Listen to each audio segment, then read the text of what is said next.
Sziasztok! A mai videóban ismét egy fiatal kasznit hoztunk el nektek. Ellátogattunk az Oldtimer Automobil Kft. Telephelyére. Szia Zsolt! Hello, sziasztok! Berényi Zsolt vagyok, a Kft.-nek a tulajdonos ügyvezetője, és szeretnénk nektek bemutatni ezt a gyönyörű Skoda Favorit Silverline típusú gépjárművet 1993-ból. Nézzetek az adást!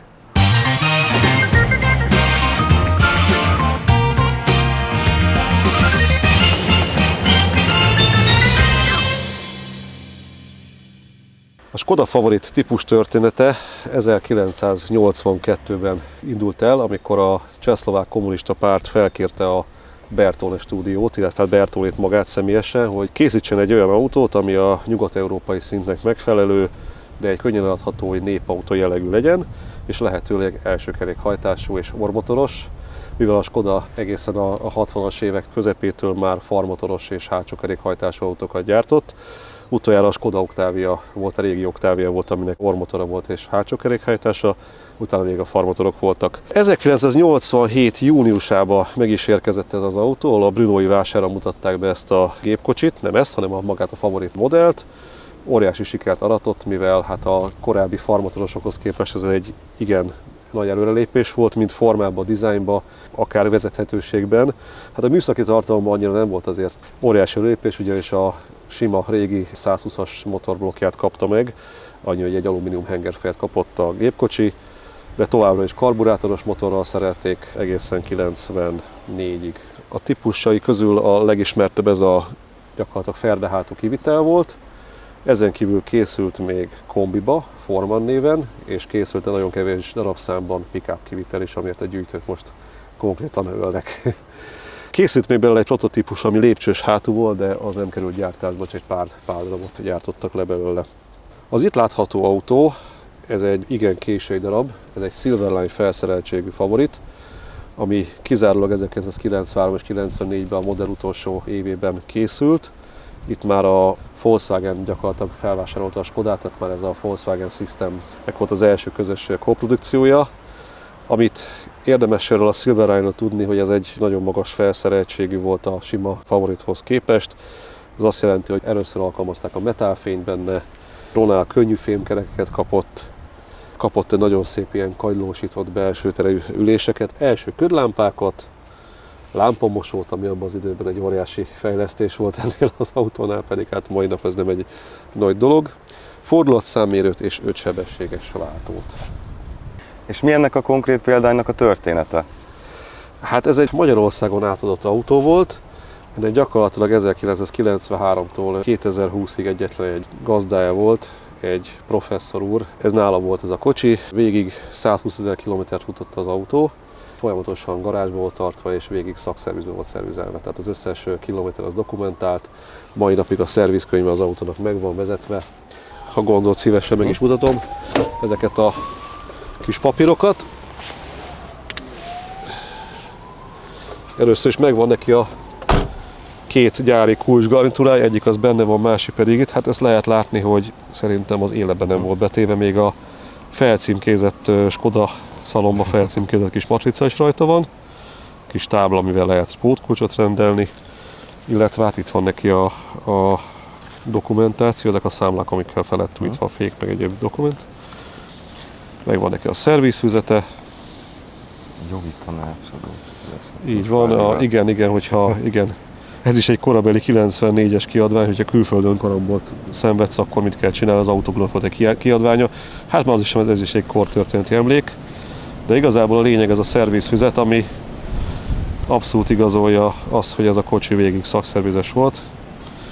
Itt az első tulajdonosának a neve, alvásszám, Vetacop Kft. Gépjármű szerviz lett a gépkocsi megvásárolva 93 májusában, és akkor szépen végig van vezetve neki minden egyes kilométerre. Ez szuper. Igen, hát úgy gondolom ez már ritka egy ilyen korú autónál, plusz még ki is egészítve, hogy mik voltak még azon kívül,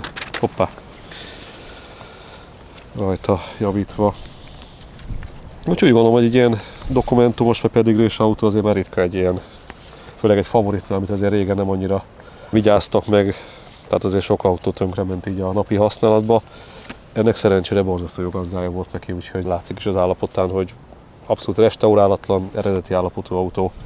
Tehát igazából egy jó állapotban fennmaradt klasszikus, idén útésztatható, és Így a van. gyári dokumentumai mind megvannak. Igen. Ez Azt nagyon hiszem, jó. hogy ez így egy jó együttárs, meg hát nem beszélve a Silverline kivitelről, amiből értesüléseim szerint, ha jól tudom, kb. 10 000 darabot gyártottak összesen.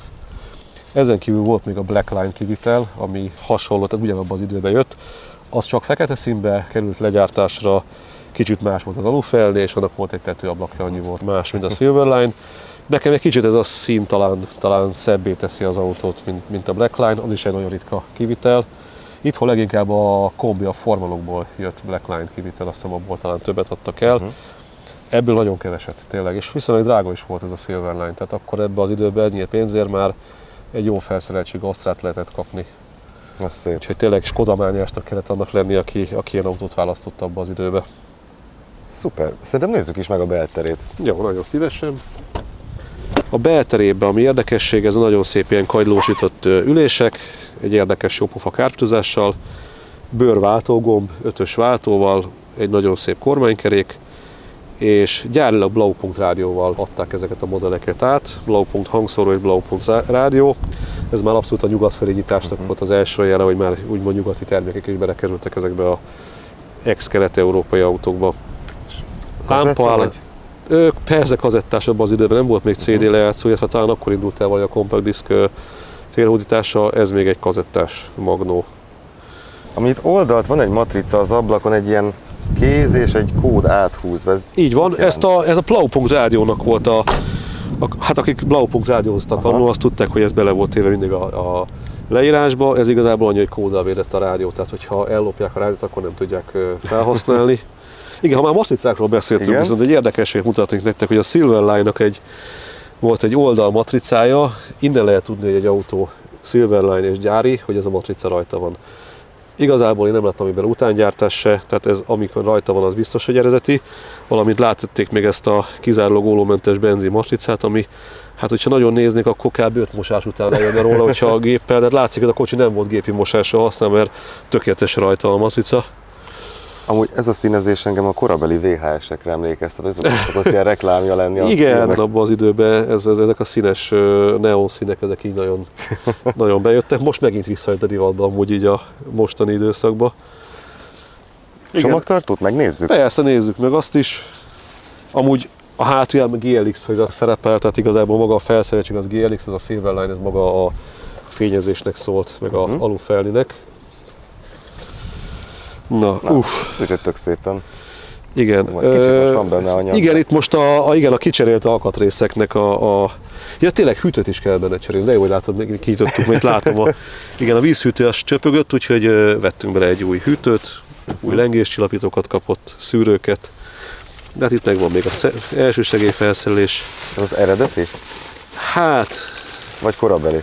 Hát korabeli, maradjunk ennyiből. Hát most nem nyitottam ki, hogy mikor gyártották, de nem hiszem, hogy nagyon cserélgették. Megvan a kalaptartója, nincs eltörve, ez egy nagyon jó dolog, mert azért ezek el szoktak törni egy idős korukra. Nem, hát úgy néz ki, mintha új lenne. Tehát hát, nincs ilyen kopás rajta. Figyelj, a napon nem állt az autó. Tehát ez látszik is a kárpitokon, meg a szöveteken is, hogy nincs semmiféle kifakulás rajta, a fényezésről sincs a lak leperegve. Hát ez tényleg egy végig garázsba tárolt autó. Lehet látni a lámpáknak az állapot, ezek nem lettek kicserélés, tehát szinte újszerűek. Pedig még polióza se volt. Az csak most fog lökhárítón sincsen semmilyen kapcsolat. Nincs semmi, nem, tehát tényleg nagyon gondos gazdája volt ennek a kis járműnek. A kipufogórendszer eredeti rajta pedig azért 120 000-et ment a kocsi. És sokan mondták, hogy ha ez vissza lenne tekerve 60 000-re, simán elhinnék az állapotáról. De hát ilyet nem csinálunk, de azért érdemes ezt is, ezek állapotokat megnézni. Motorterét mutassuk, jó? És ennek hol kell pattintani? Pattintója? Hát az itt van. Ja, középen. Így. Hát ebben nincs még teleszkóp. Jó kis kitámasztó van rajta. Hát ez a motortér pont úgy néz ki, mint az összes favoritban, tehát semmi különbség nincsen közte. Igazából nincs benne szervókormány, egy sima fékrásegítő van rajta összesen. És tök jó átlátható, ablakmosó, hűtővíz. Nekem az alufelé nagyon tetszenek ezek a Ronald felnik, ezek Annyira illenek ez az autóhoz. Kifejezetten szép. Ami nagyon jó még, hogy a kocsi nem volt alvázvédőzve soha, tehát ugyanolyan gyönyörűen ezüst színű a kocsinak a doblemezei, meg az alja. És az úgy is lesz meghagyva, tehát nem lesz alvázvédőt, nem fog kapni sehol. Hát ilyenkor ez a körömkefe és szivacs, és akkor egy hétig az alját mossuk, meg hát amit kell, azt lefestjük rajta, lengőkarokat, ami esetleg rozsdás. Hogy tényleg kívülbelül olyan legyen az autó, mint amikor kijött a gyárból.